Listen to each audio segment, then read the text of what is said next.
do you want to do something really stupid? And she said, depends what it is. Like, falling in love for a night and then waking up outside of a petrol station. It's a weird kind of subculture, and that there's like subcultures. The ADHD fans versus your Sabbath fans. I don't know if there's much of an overlap. So Westies are definitely Bogans, but not all Bogans are Westies. At the time, as everyone was getting into Slipknot, I ended up going a different route, and I was going to like symphonic metal, as long as it's metalcore that hasn't been poisoned by post-hardcore. This is usually reserved for special occasions. There's a woman about 4 tables away just fixated on staring at me. She had this $1 million view of the harbour right in front of her. Nah, I'm just looking at this guy with a tattoo on his head. There's a toxicity that exists where people try and be the biggest, toughest person. They're just dicks. But yeah, for most of us, we just enjoy some beers and some loud music. A lot of the struggles you're mentioning sound a lot like a lot of the struggles I was facing. You might want to go and get checked. I just thought I was an idiot. I think neurodiversity is a good phrase. Mental illness, not so much. One day we're at the pub, we get a glass of the Bogan Brown, I take my work boot off, pour that in, do a shoey, and then that made it on TV. If anything super unfortunate happened to me and I was no longer around, I'd say I had a good life. Heavy metal or beer, which one would it be? And I always thought, well, I had gins all right. Ben is the quintessential king of boganity. Russell Crowe. That's a hard one. You know what? I would give him the title if he admitted that he's a New Zealander. I don't think he qualifies as Bogan anymore. Called Waiponamu, which means the waters where Ponamu comes from. Enjoy your life. Don't be too stressed out about what everyone else thinks. I don't have to try and make everyone like me. I don't even like everyone. Be a good cunt, not a shit cunt. I think this should be okay. Yep, sweet. Thanks for your time. No worries, my friend. Thanks for being here. I hope we can drink here again. Again, if we can't, as far as anyone can tell, it's Sprite. Someone's gonna. Cheers, my man. Right. Yeah. First question. Who's Mish? Oh, Mish. Mish. Yep. So Mish is my full name's Hamish. I introduce myself as Mish, so that if anyone's like, "Hey, Mish," it's just my name. So there was actually a guy that genuinely thought my name was Mish, and everyone was just calling out to me every time they called me. So he, and through him, developed the name Mish. So, hey, Mish, yo, Mish, oi, Mish. Okay. Hey, asshole. I'm off guard. So when did you realize you were a Bogan? Is there a moment in time, like growing up, someone called you a Bogan or something? It was a particularly hot summer, I think, because I used to wear a lot more like gothy clothes. So they had like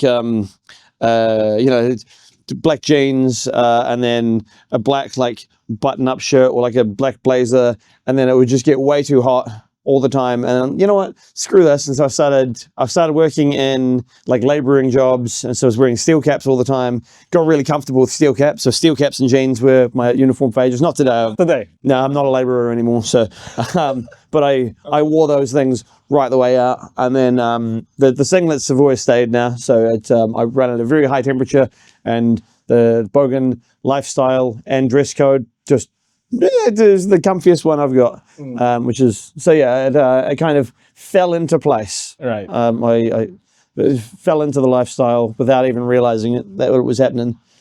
So if I will be dressing up like you, yeah, am I gonna be labeled as Bogan? An outsider might label you as that, but I think you'll earn your Bogan stripes if you're dressed like this and have had some particularly blackout nights on the beers.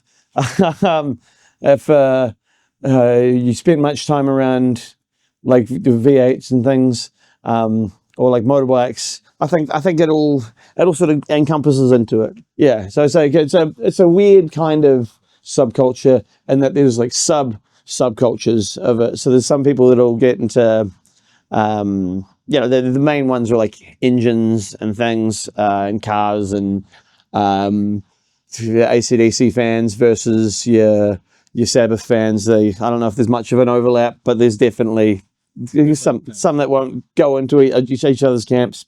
But they also fall under the same umbrella. Like genre for metal? Like you have different subgenre, but at the end of the day, it's still metal. Yeah. Okay. Like, I mean, you've also got, I guess you'd say a species of bogan that are endemic to Auckland, where you have the Westies, which is bogans from West Auckland, but I don't think anywhere else in the country has their own name quite like that. So Westies are definitely bogans, but not all bogans are Westies.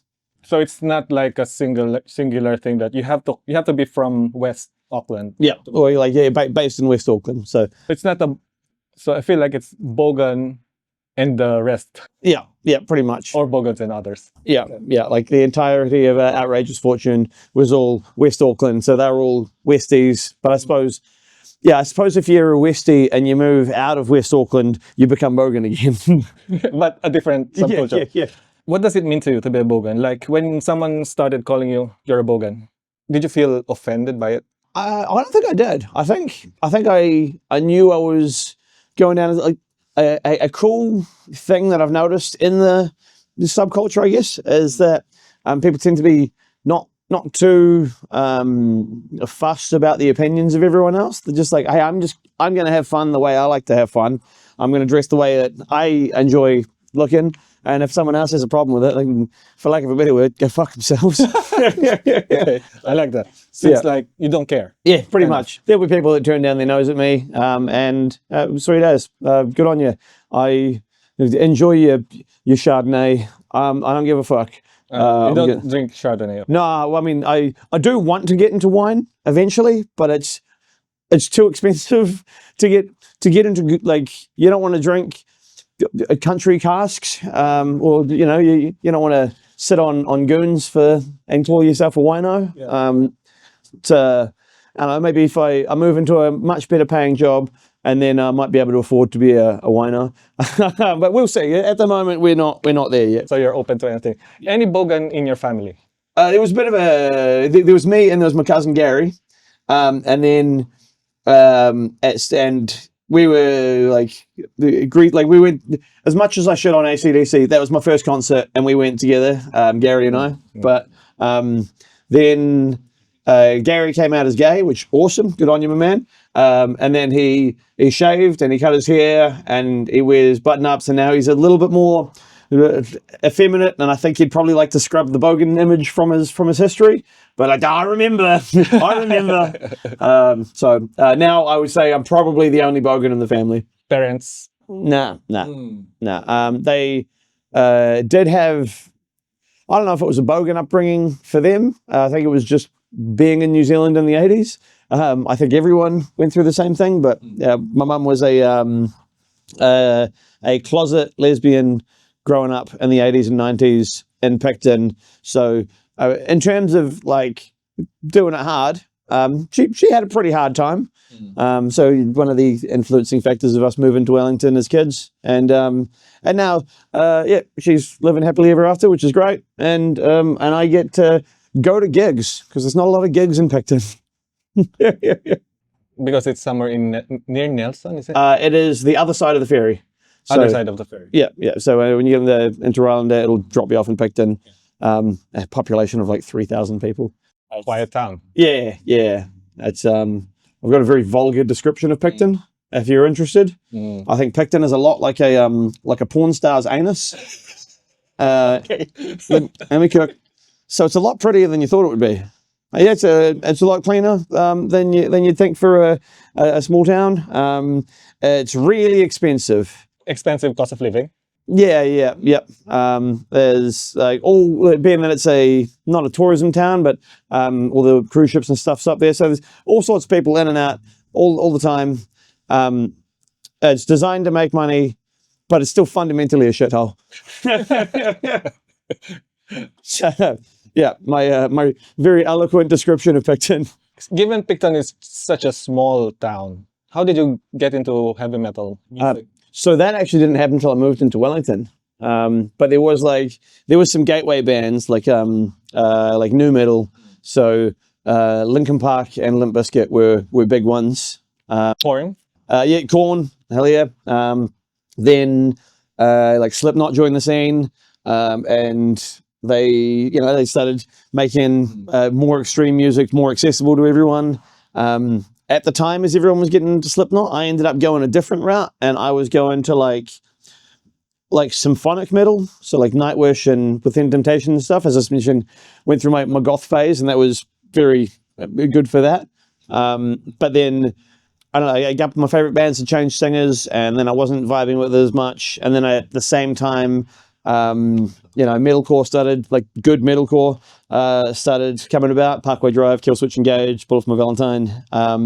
So I think my first proper introduction was actually playing Need for Speed Most Wanted, because they had Mastodon, Atreyu, Bullet for My Valentine, Static X, and a few like the bands that really got me into the more extreme stuff later in life.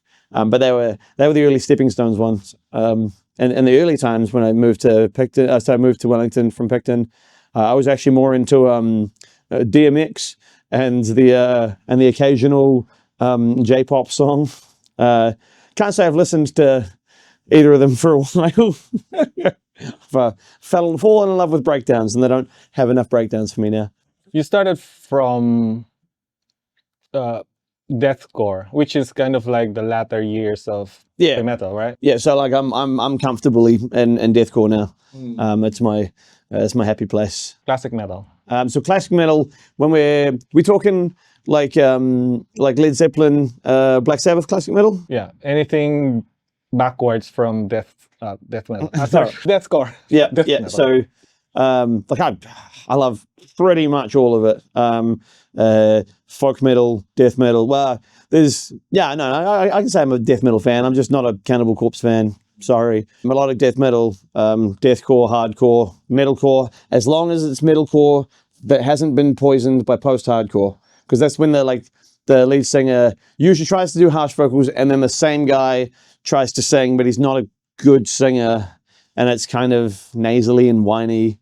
I'm not about that. But then, I'm steadily getting into black metal. I like some kind of ambient stuff like shoegaze, while not technically metal, there's metal versions of shoegaze, like the post-metal, post-rock, instrumental guitar.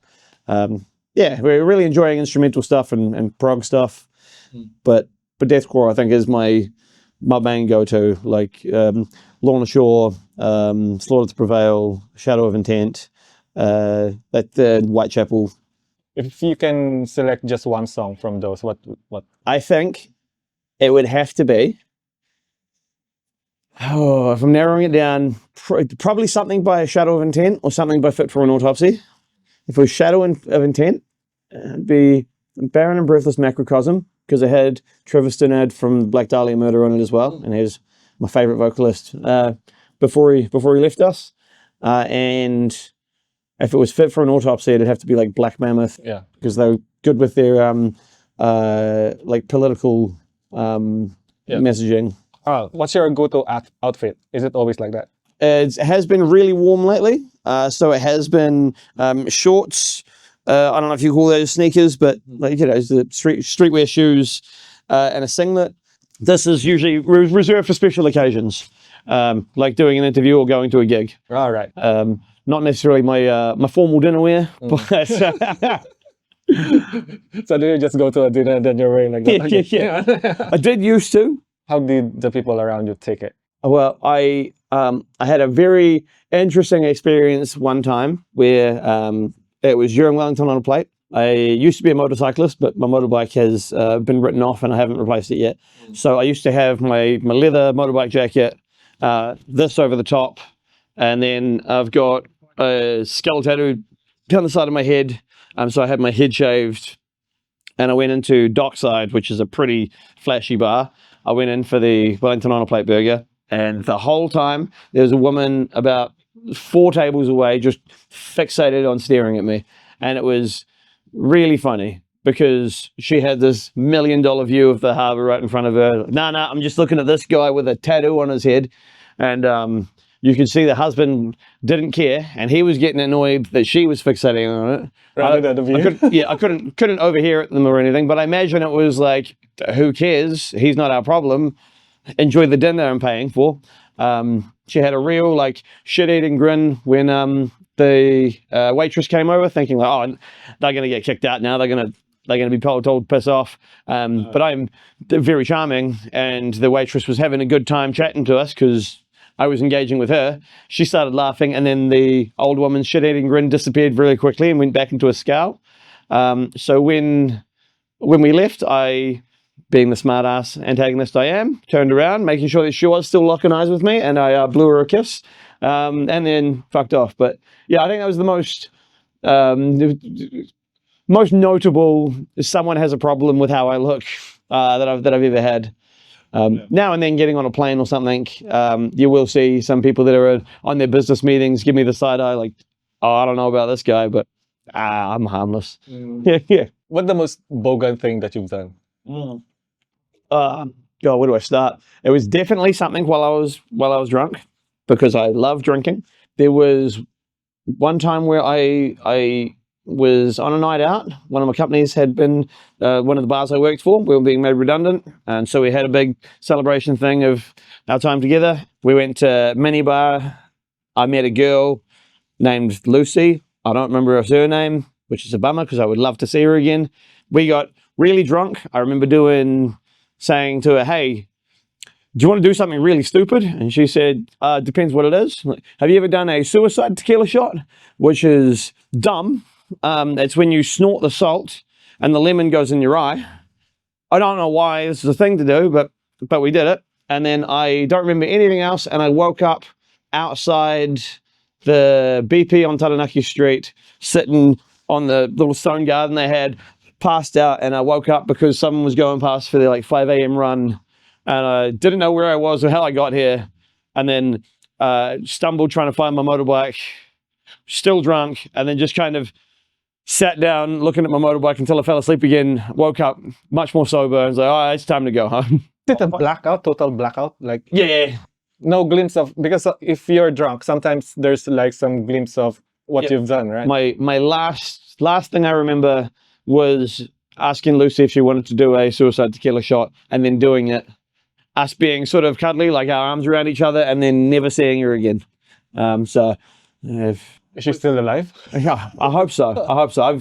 I ran into her once at a bar, but I was working, and forgot to ask. Oh, that's right.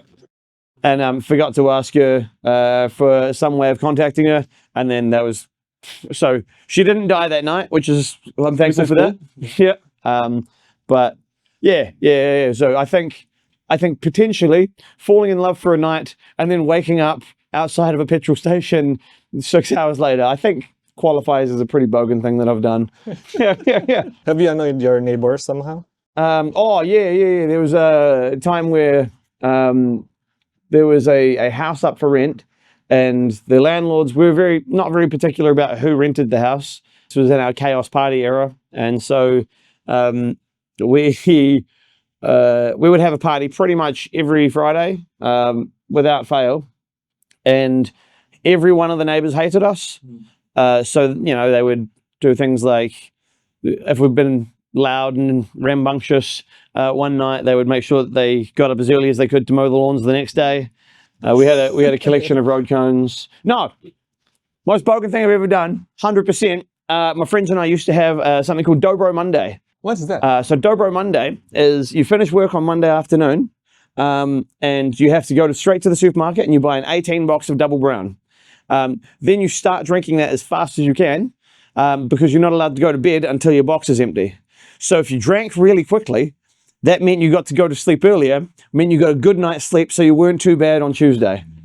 Really dumb, but I think that's probably the most bogan thing we've ever done. Does it work? Like you go Tuesday morning in your work? Oh no, you still stuck. So it doesn't work. It doesn't work. No. But like it's better to be hungover with 8 hours sleep than hungover with 4 hours sleep.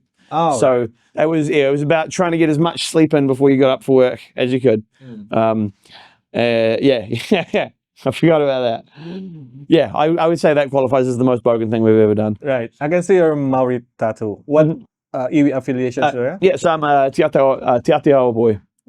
So Te Atiawa is an iwi primarily based in Taranaki, but many years ago, there was a bit of a falling out between some members of Taranaki and some neighbouring iwi, and so we broke off and went to sort of Wellington region, upper South Island. So like, I think Nelson might be part of it, but they're definitely picked in as a big te Aotearoa place. And I was surprised to find that a lot of Wellington is as well. So yeah. And I spent a decent chunk of my life on Waikawa Bay Marae.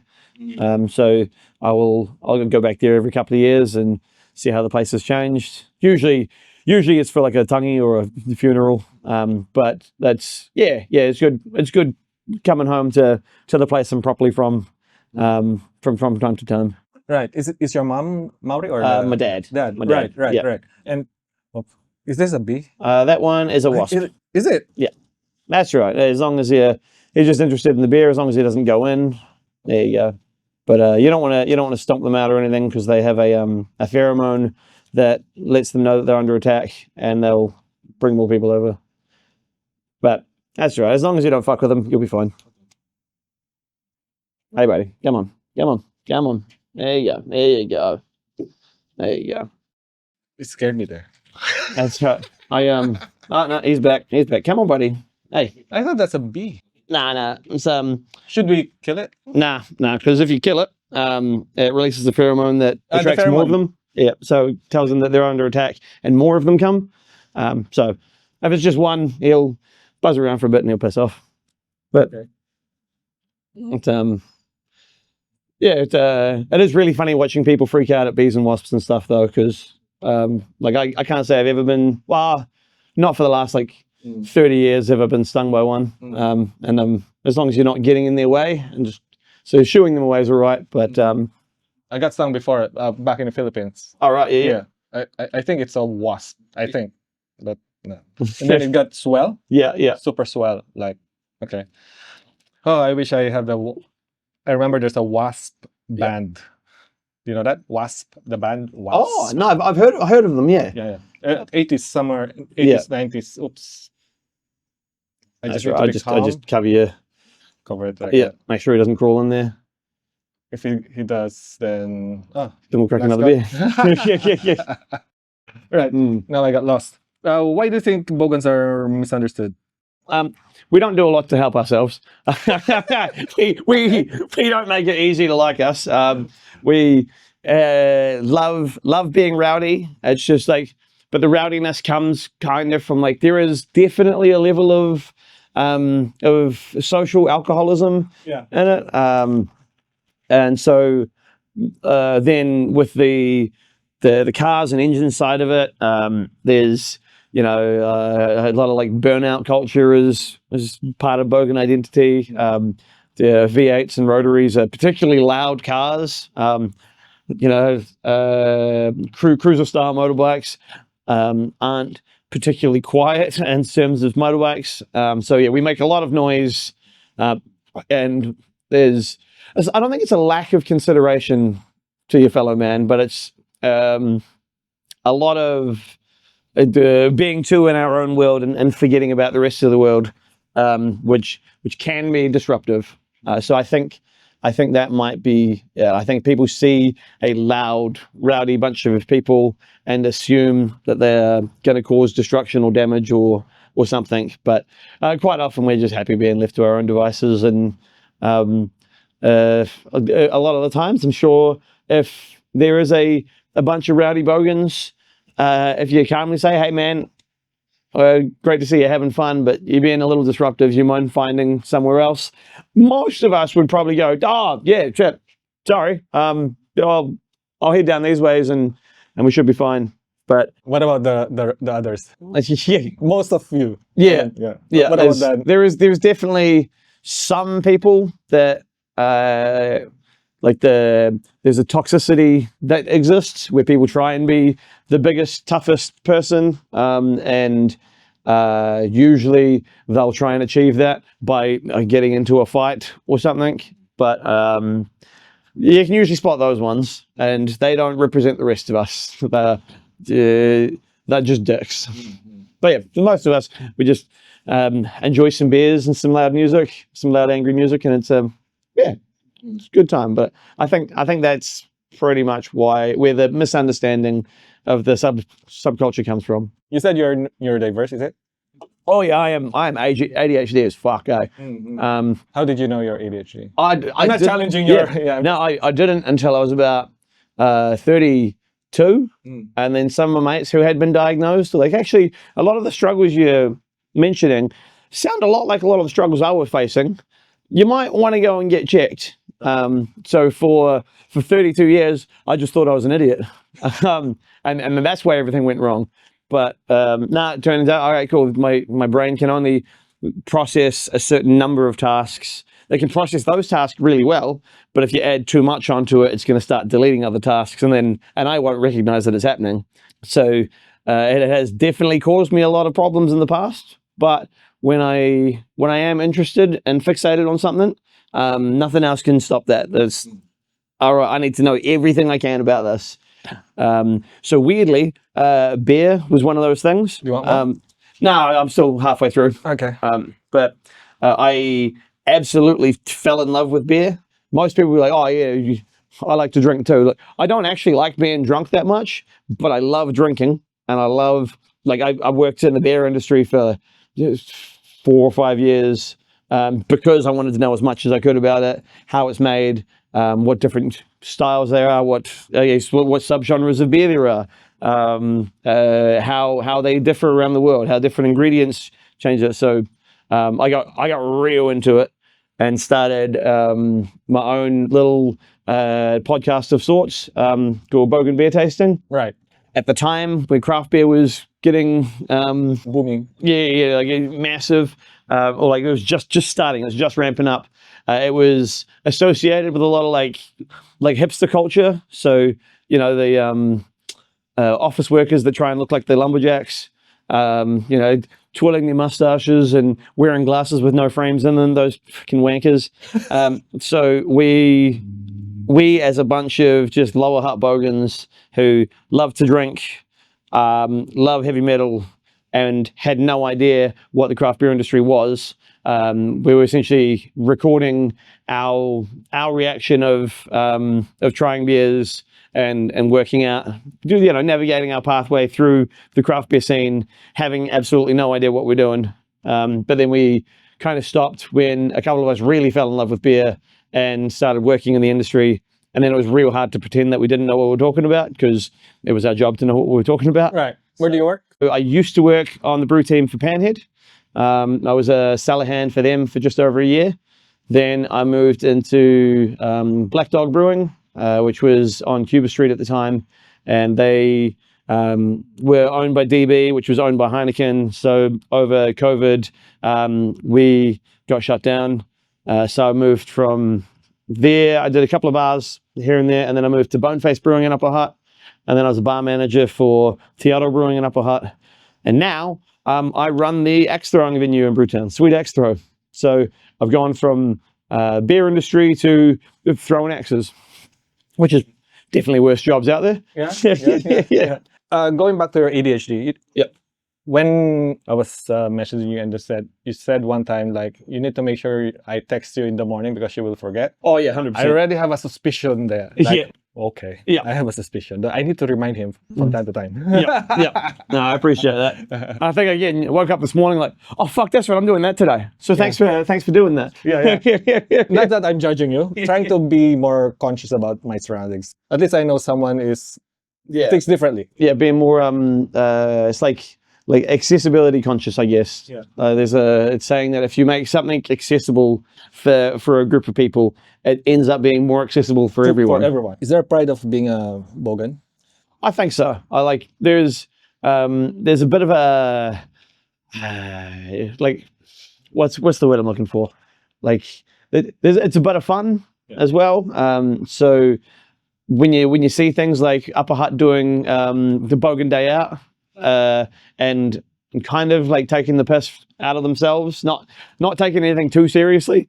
I'm I'm happy to be part of the subculture. I've been on TV a few times because of it now, and it's always a good laugh because like doing stuff like Fork and Brewer used to have a brewer named Kelly Ryan, who was arguably the best brewer in the Southern Hemisphere. He reached out to us at Bogan Beer Tasting to see if we wanted to do a collaboration beer together.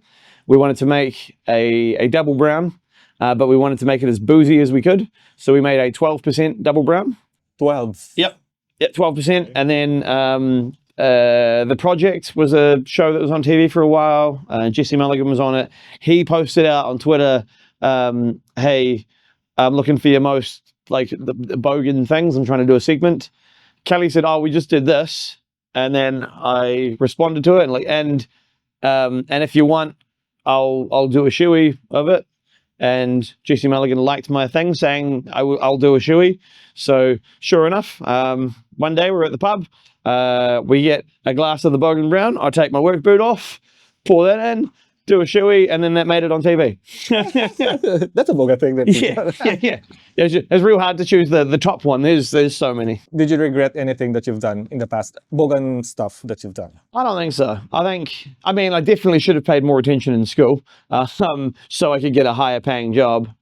But that's about it. I think I'm pretty happy with the amount of stories I've got now. I think if anything super unfortunate happened to me and I was no longer around, I could say I had a good life. I've lots of great laughs and stories to tell, and my own personal altruism to the world. I think I've made a lot of people laugh and smile, and that's a good thing. I like that. So yeah, I'm real happy to see how much it's been embraced. There's now there's been a few TV shows that have leaned into it. It's not a thing that's trying to be hidden away anymore. It's getting more exposure, right? Yeah. So yeah, I love it. I love the same thing that's been happening with the neurodiversity as well. Like it's getting more exposure, so people are now getting more attention, giving more attention to it. That it's part of the community. They're human beings too. You know what I mean? And the more attention neurodiversity gets, the more tools become available to help navigate it. I was going to say deal with it, but it's not really something you deal with. It's something you navigate. It's not. I think deal with makes it sound like it's always bad, but it's not always bad. There's definitely great perks to most like neurospices. And I think removing the stigma of thinking like I don't like calling it. I think neurodiversity is a good phrase. Mental illness, not so much, because it's not an illness. You're just different, and it's fine. Everything would be boring if we were all uniform. I agree. Yeah. I'm not gonna ask you about your superpower. I think it's overrated. Yeah. I'm gonna ask you about what's your special interest. Oh, I mean, like beer had been one for a long time, but I think I've gotten as much out of it as I want to, and so now I'm moving on. At the moment, like I love video games. That's always been my escapism tool. What kind of video games? I used to be a big like online shooter guy. But now as I'm getting older, I'm much less interested in dealing with other people, and I like just a really good story. And so just a single player, awesome story is my go-to. Like I think Baldur's Gate 3 is probably the best game of the last 20 years. Have you seen the Last of Us? Yep. I don't have a PlayStation anymore, but that was always on my list. I briefly had a PS5, and then partner at the time and I split up, and she took the PS5. So so I never got around to playing Last of Us, but I want to. I love the show as well. It's good to see video game shows that are good. We used to have a problem where most of them were not good. At the moment, I'm at a point where I'm trying to find the next interest. So you've got me in a strange crossover period.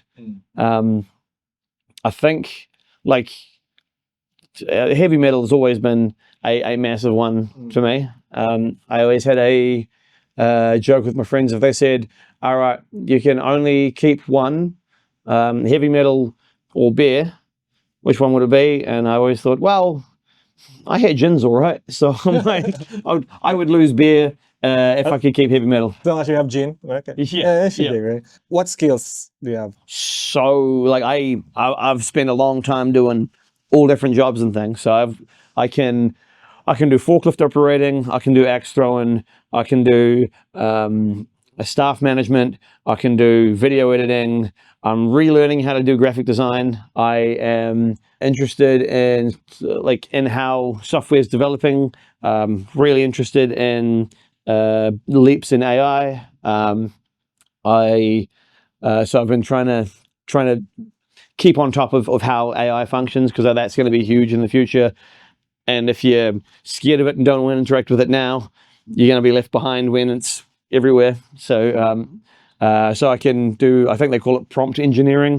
Used to be a cocktail bartender, so I can mix awesome cocktails, like pretty high level stuff. I can brew beer, I can brew meads. The understanding of fermentation processes. I'm an awesome cook, which didn't start out like that. I always used to joke that I hate cooking, but I hate dumb food more. So if I want good food consistently, I got to learn to make it. Now that I'm actually good at it, I do that all the time too. So yeah, I've got a wide range of skills now, which is great. Do you think that has something to do with your ADHD? Absolutely, 100%. Yeah, in terms of like how it relates to Bogan stuff as well. Like I spent a lot of time learning how to be a half decent deathcore vocalist. That's purely out of just ADHD fuel. So that's like how it's kind of lent itself to be my superpowers. Now I can do all the stuff that a lot of people would, spend so much time trying to be awesome at one, and now I'm not even mediocre at heaps. I'm pretty great at heaps, which is wicked. I mean, being humble is obviously not one of my skills. Yeah. You're in medication? I've only been on medication for the last couple of years. Is that I forgot the name. Quick release Ritalin, but there's been so many hoops to jump through. I want to change my medication, and I went to the doctor, but being that I had to go to a specialist, it cost me like $250 for a half-hour appointment, where he told me the medication that I actually wanted to be put on, he's never put anyone on that, and he's never going to, and essentially I can go fuck myself. And so I was just like, all right, well, I don't think the Ritalin is doing anything for me, so I'm just going to stop taking it. And I stopped taking it for a long time, and I've only just now I take it if I've got something important on, or if I need to stay zoned in for a day. Yeah, it's unfortunate that was my dealing with the New Zealand health system, because dexamphetamine is the preferred one that I'd like, but being that it is by its nature an amphetamine, some doctors are real hesitant about prescribing it. But I found that the negative side effects of Ritalin, like depressive bouts, reduction in sex drive, things like that, has caused me a bunch of issues. So eventually, I'm just saving up money to go to a different doctor and say, "Hey, will you put me on the medication that I want to do?" But we're not there yet. So what's your day like if you're not on medication?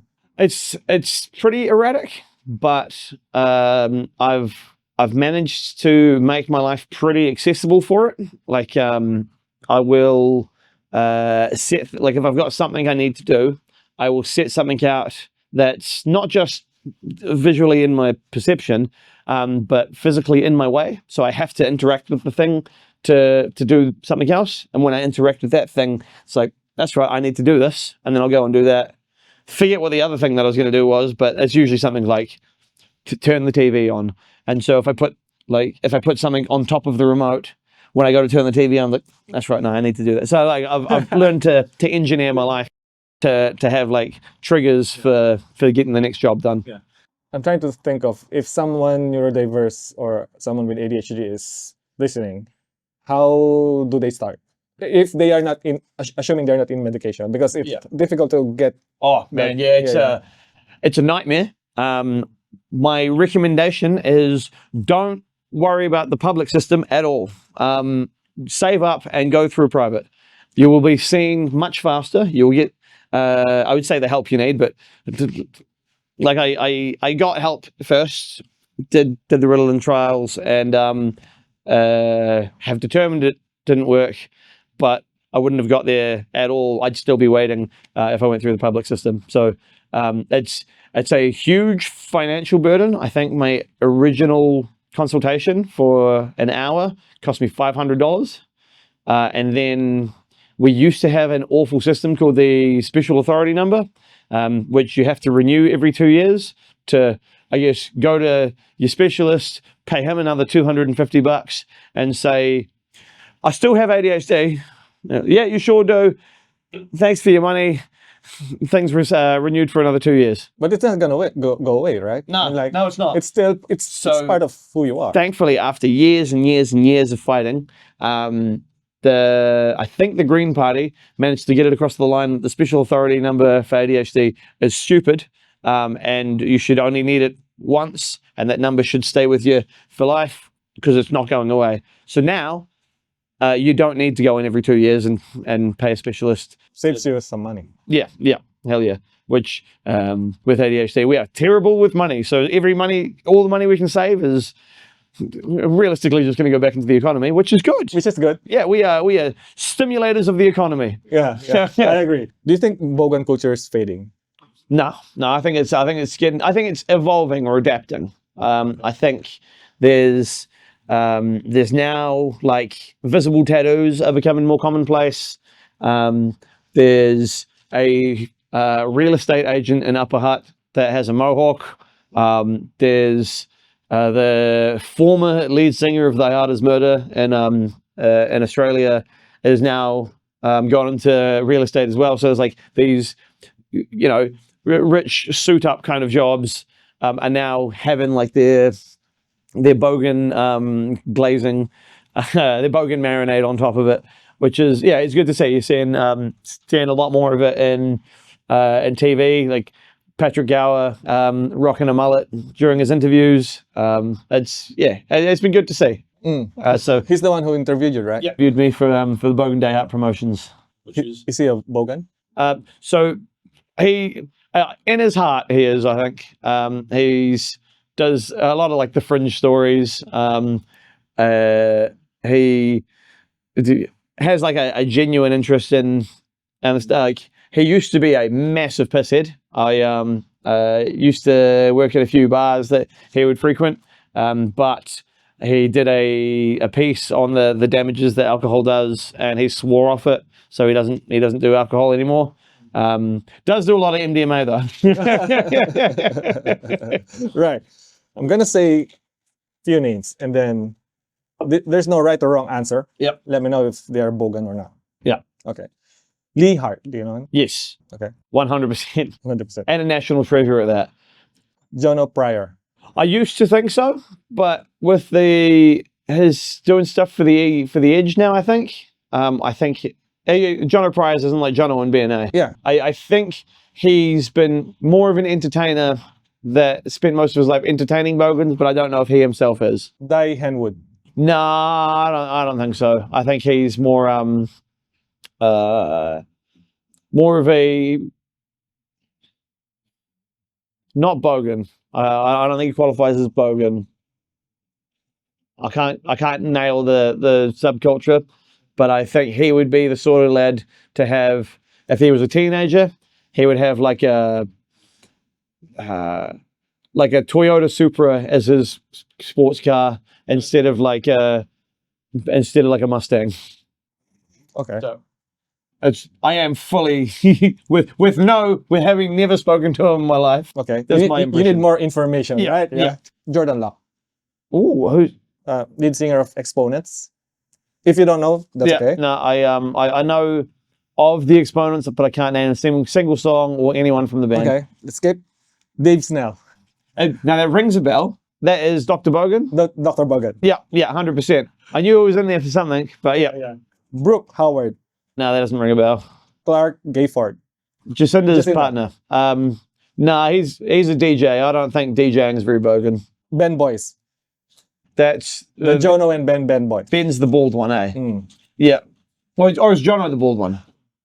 I actually forgot. I think the bald one is more Bogan than the not bald one. I'll research from that. Yeah. Yeah. So I might have just completely shat on the wrong guy. Okay. But, Okay, that's okay. Jimmy Barnes. yeah, Jimmy Barnes classifies. Okay. This is a difficult question. Ben Mulchan. Oh, 100%. I didn't know that was a surname. Yeah. Ben is the quintessential king of Boganity.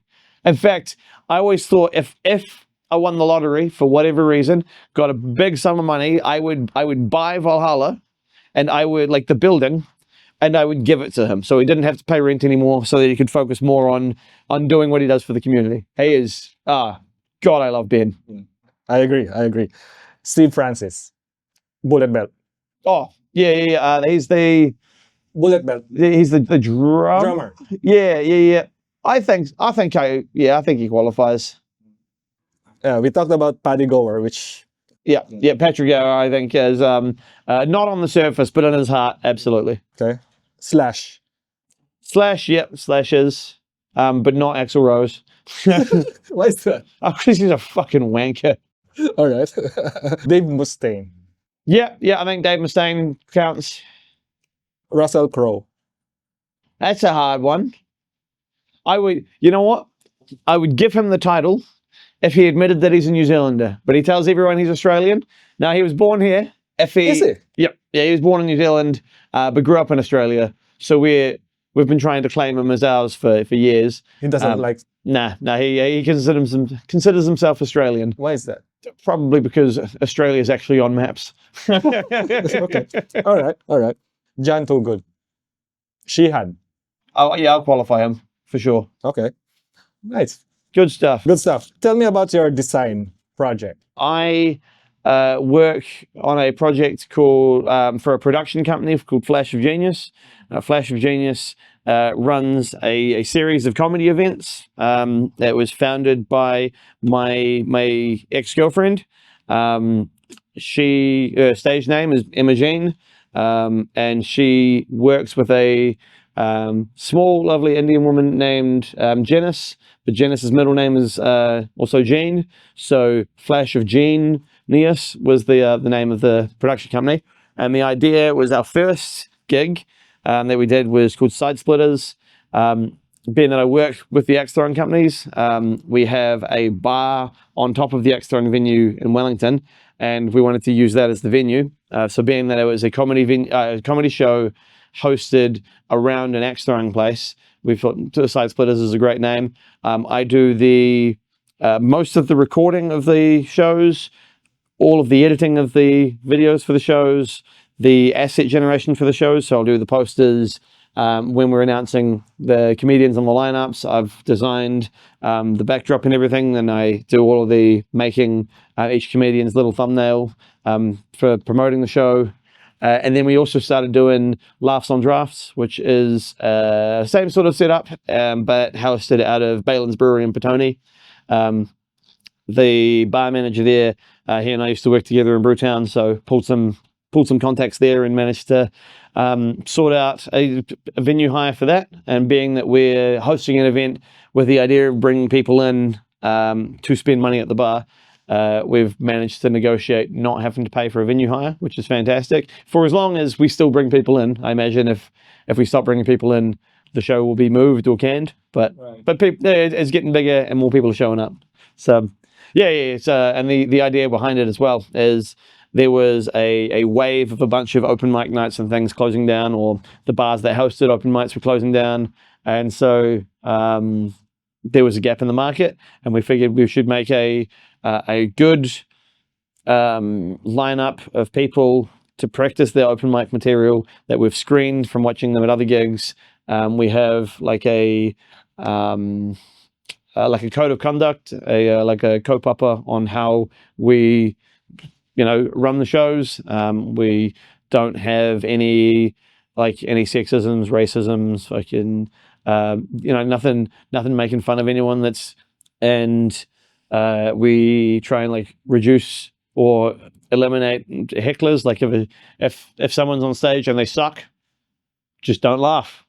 They'll learn, but don't be like, "Hey, you fucking suck," because that's, we're trying to make sure that everyone has a good time, and that if the audience are being dicks, the comics probably won't show up again. And I really want to have comedians on a comedy show. Right. Yeah. So there has been a big focus on and making sure that that the lineups aren't just filled with like 7 straight white guys telling the same jokes. So yeah, making sure we have a good range of. We've had a lot of men, women, trans comics from all over the world. We got Indian comics, Asian comics, some from the States, some from Canada. Was all over the show, and making sure that like there is variety. You're not there to watch the same joke 7 times. It's good time. We don't take any of the profits from it.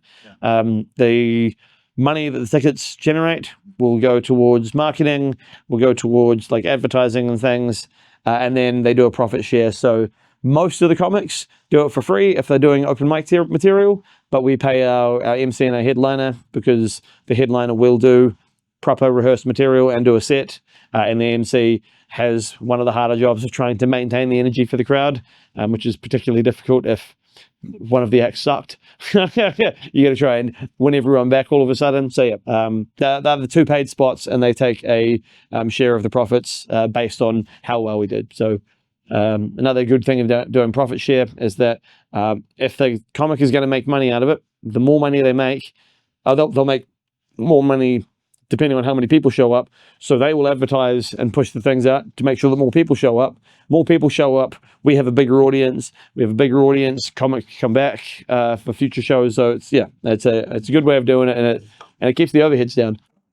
You know the guy who owns Balan's Brewery? Yeah. Aiden. Yeah. I interviewed him when I started doing something like this. He was one of the big pushes for Bogan beer tasting, getting, I don't know if we were ever successful, but getting well known into the beer industry, because they did a collaboration with a guy named Neil Miller, who was a prolific beer writer, called, I believe it's called the Broxman Bruiser. Wrote it. That was one of the first reviews we did, and he saw it and shared it, and that put us in front of a lot more people. So like I do owe Aiden a debt of gratitude, and I hope by running the comedy shows at his venue, the influx of money coming in counts as my debt of gratitude being paid. Yeah, of course. Is he a Bogan? Aiden's. Yeah.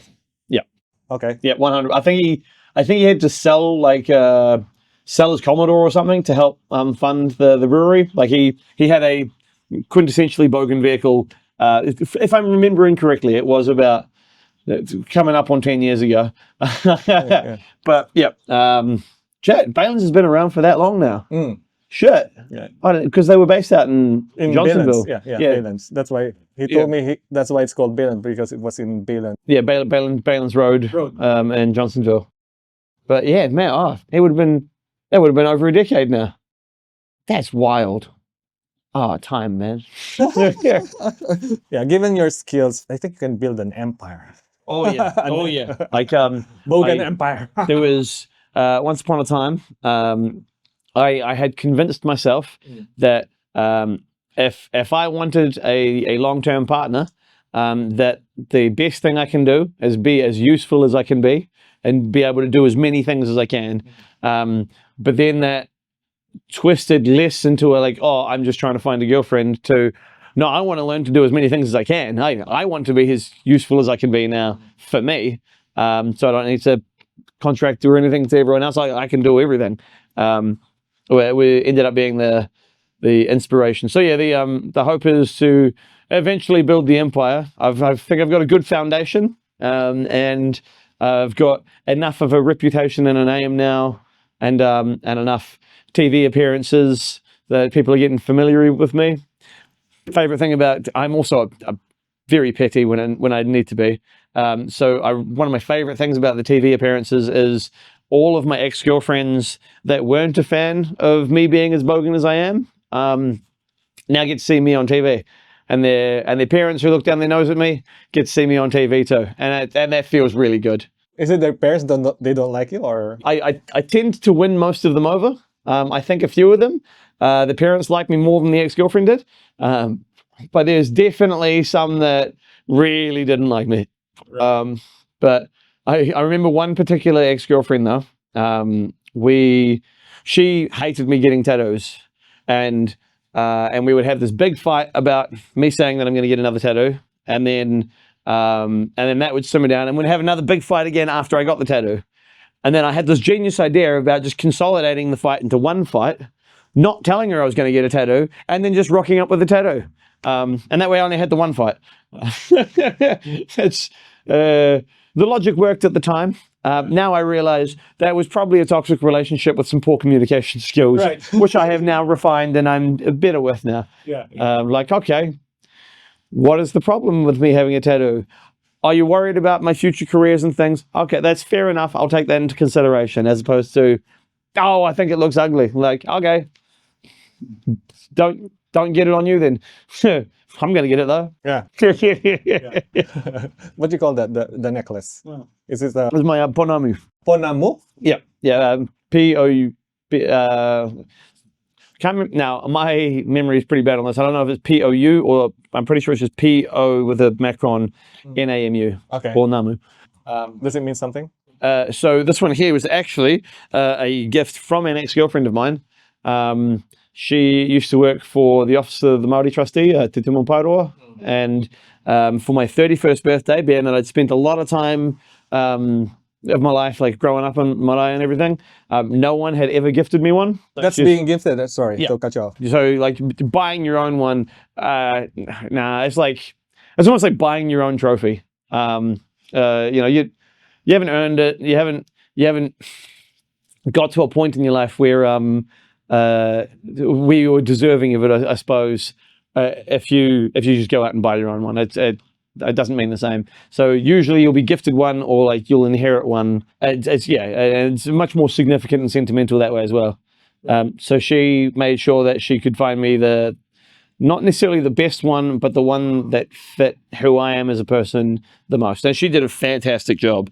And so I told her I'd never take it off, and I have worn it every day since. And that was coming up on 4 years ago. Even take a shower? Yeah, I'll take it in the shower with me. Seriously? Yeah, Oh. Yep. Took it down to, so the South Island in Maori is called Waiponamu, which means the waters where Ponamu comes from. And it's, as far as I'm aware, the only place in the world that has this particular mineral composition to create what we know as Ponamu. There's like, the jade is similar, but has a slightly different composition. So I took it down to one of the lakes where it's found, and let it bathe in the water that it came from for a while, and then put it back on, and that was a spiritually significant time. Right. Oh, now we might be ending shortly. So? What is being a Bogan for you? What is a Bogan? All right, for me it is living as best you can, like hedonistically to a point. So you'll enjoy your life. Don't be too stressed out about what everyone else thinks. Don't take anything too seriously. You know, there's the people tend to forget that at the end of this, we die. There's no way around that. Stop tiptoeing around everything.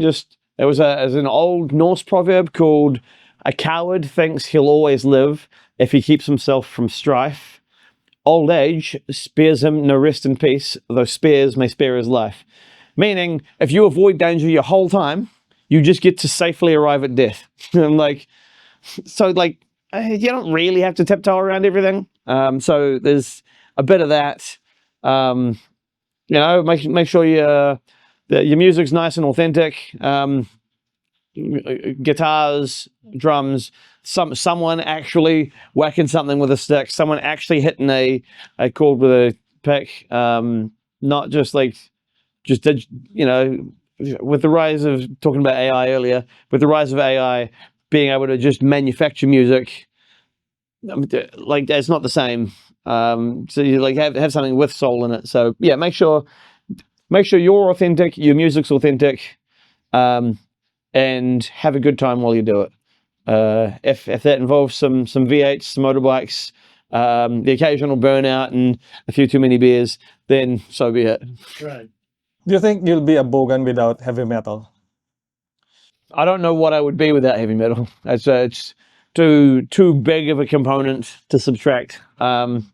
So I think there would be aspects of it. I think there would be similar philosophy, similar outlook on life.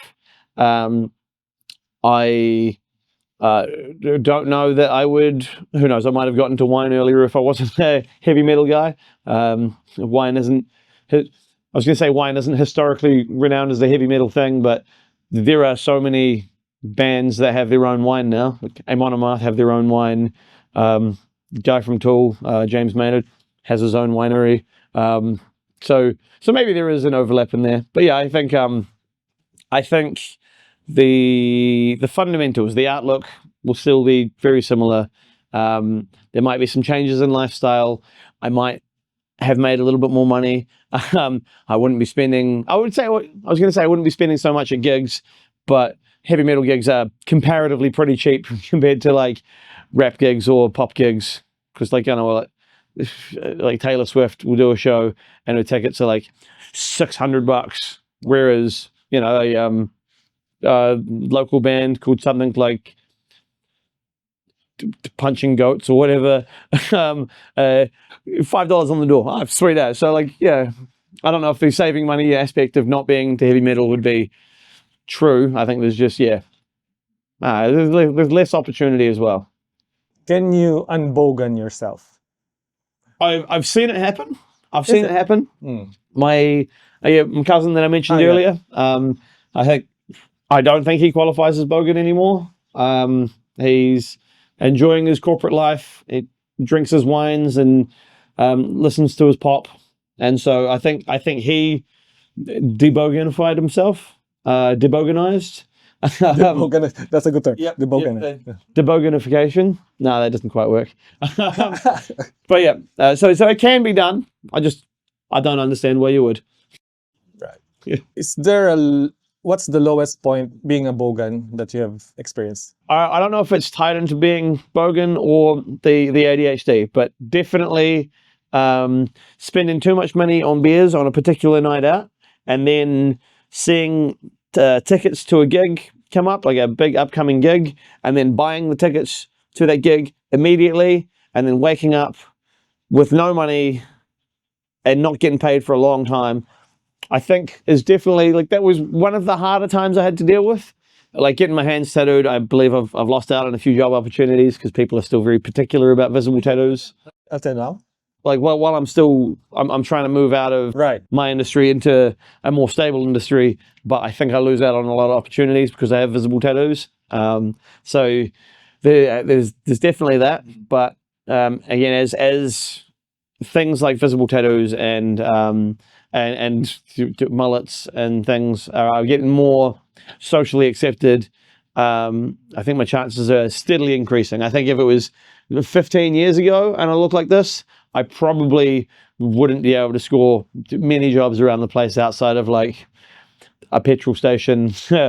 I think even labourers at the time were pretty picky when they were hiring someone. I think making the choices to look, act, and dress the way that I do has had a detrimental impact in some points, but the fundamental part of it being that I am just being as authentically me as I can, and unfortunately not everyone's I don't have to try and make everyone like me. I don't even like everyone, so like people spend so much time trying to make sure that everyone likes them, and that but just be you, man. If they don't like you, they'll leave and you don't have to worry about it. One less word. Yep 100%. What is heavy metal? I think this is a fantastically loaded question, because it lends itself to a bunch of other things, like when did it start, who was the first. So I think heavy metal is like authentic instruments with distortion, and like a level of frustration, I suppose. Like I suppose, as they would say in the 90s, like sticking it to the man was a thing for a while, but now that it's evolved into more, it's, you have very philosophical takes on it, you have very surface level takes on it. So yeah, I think distorted guitars, ideally a double kick on the drum kit, power chords, and if you're feeling a little what's the word I'm looking for? I was going to say extravagant, but if you're feeling a little ambitious, throw on a few breakdowns too. If it's not double pedal, it's not heavy metal, in your point of view. Like, I don't know how much double kick Black Sabbath used. I think they managed to do it without, but I think for it to be a heavy metal beat versus like a hardcore beat, because hardcore is more of a sub thing from punk than it is metal. I think the double kick's pretty crucial. Right. Or if you don't have a double kick, you got a real fast foot. Any final message? Don't let anyone try and dictate your life unless you are actually at risk to yourself. If you're at risk to yourself, absolutely, you probably need some outside influence. But yeah, don't let anyone dictate your life. Be as authentically you as you can. People who don't like it will leave. Try and be good to everyone. It's not hard to be nice. Don't go out and deliberately be a nuisance. You can accidentally be a nuisance. That's fine. Just don't do it on purpose. So yeah, summarize. Don't be a shit cunt. Be a good cunt, not a shit cunt. I think that summarizes all of it. I forgot one question. Do you think Bogans are uncultured? So, I think there is a perception that they are, but I think we are, in itself, a subculture. So, by definition, very cultured, but in this very specific thing. There is, when I was starting up Bogan beer tasting, I stumbled across a guy from Australia. I think Jason Sampson was his name. He ran, I don't know if he still does, a YouTube blog series called Bogan's Guide to Wine. And it was much like with us in Bogan beer tasting, trying to work out how to navigate the craft beer industry. He was someone trying to make wine more accessible to people who would usually not be accessible to it. So I think there's definitely an appreciation of things, classic cultured things. I think we like good food that's cooked well. We like there's a huge overlap between heavy metal and classical music. I think we like quality products, like in terms of like vehicles. You want like you can look at a well-crafted, well-cared for like the Pontiac Firebird or something, and like that is a very nice car. Awesome. Still a very Bogan car, but I don't think anyone would say, in terms of like, because I suppose if you understand culture is like the higher things in life, I think that is a good example of, the having this car that probably costs you like 80 grand, is definitely a nicer thing than, say, just having the latest Audi. Fucking yeah. I don't know. I go on a lot of tangents, as you've noticed. No, that's okay. How can we find you, or anything that you're working on right now? Should I look at the cameras for this one? There we go. Sweet axe throwing in Upper Hutt. If you've got your work dues planned or anything, or you don't have your work dues planned, you want to have a good one, come up to Brewtown. We've got heaps of great bars. Just come to the axe throwing first.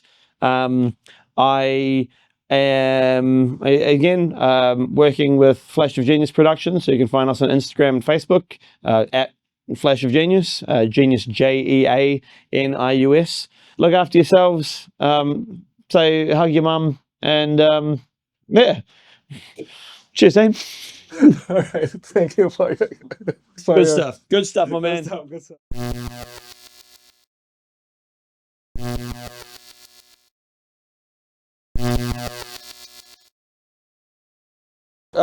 The where was I? I have a feeling the wasp's in my hair now. Yeah, I can see it. That's why. That's why I got lost there. I was looking at it. Okay. No, sorry, I just forgot. This one is black. And is this a bee? That one is a wasp. Is it? Yeah. Ah, there's an ant. Weird.